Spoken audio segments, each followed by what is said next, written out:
સુરત શહેરમાં વ્યાજખોરો સામે પોલીસે લાલ આંખ કરી છે। વ્યાજખોરોમાં ધરપકડ કરાયેલા માથાભારે ધર્મેન્દ્ર ઉર્ફે લાલી હંજારાની ઉધના પોલીસ દ્વારા ઝડપી તથા તપાસ હાથ ધરીને તેનું જાહેરમાં સરઘસ કાઢવામાં આવ્યું હતું। ઉધના બીઆરસી સ્થિત આરોપીની ઓફિસે ઉધના પોલીસે ઝડપી હાથ ધરી હતી। આરોપી વિરુદ્ધ પોલીસ ચોપડે 2 ગુના પણ નોંધાયા છે। ત્યારે 2 લાખ સામે આરોપીએ 5 લાખથી વધુની રકમ પડાવી 15 લાખનો ચેક બાઉન્સ કરાવ્યો હતો। ફરિયાદીને કોર્ટ કેસ કરવાની ધમકી આપીને પઠાણી ઉઘરાણી કરી રહ્યો હતો। અગાઉ એક કેસમાં આરોપી આગોતરા લઈ ઉધના પોલીસ સમક્ષ હાજર થયો હતો, જ્યાં વધુ એક ગુનો દાખલ થયો હોવાની કારણે તેની ધરપકડ કરવામાં આવી હતી।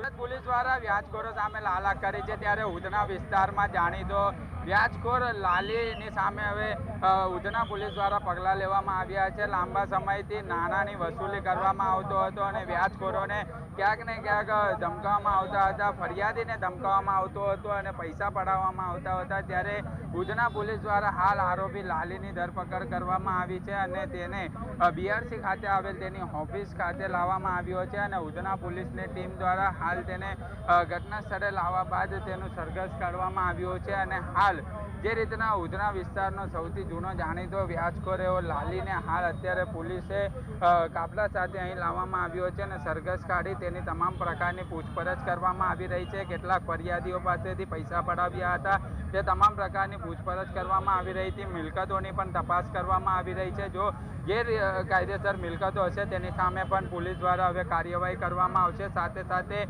ઉધના વિસ્તારનો જે લાલી ગણવામાં આવતો હતો તે લાલીને હાલ પોલીસ દ્વારા સરઘસ કાઢવામાં આવ્યો છે, બીઆરસી ખાતે લાવવામાં આવ્યો છે અને હાલ તેની પોલીસ દ્વારા ઊંડાણપૂર્વકની પૂછપરછ કરવામાં આવી છે અને સાથે સાથે ફરિયાદી પાસેથી નાણાંની વસૂલી કરવામાં અને ક્યાંક ને ક્યાંક ફરિયાદીઓને ફોન કરી ધમકાવવામાં પણ આવતો હોવાની હાલ વાત સામે આવી રહી છે। ત્યારે આરોપી લાલીની ધરપકડ અને પોલીસના કાફલા સાથે હાલ તેને લાવવામાં આવ્યો છે। તમામ પ્રકારની પૂછપરછ ચાલી રહી છે, ગેરકાયદેસર મિલકતોની પણ પૂછપરછ કરવામાં આવી રહી છે। હાલ તો બીઆરસી ખાતે તેને ઓફિસ ખાતે લાવવામાં આવ્યો છે અને તમામ મિલકતોના પુરાવાની પણ પૂછપરછ કરવામાં આવી રહી છે। સાહિલ જગતાપ, GSTV।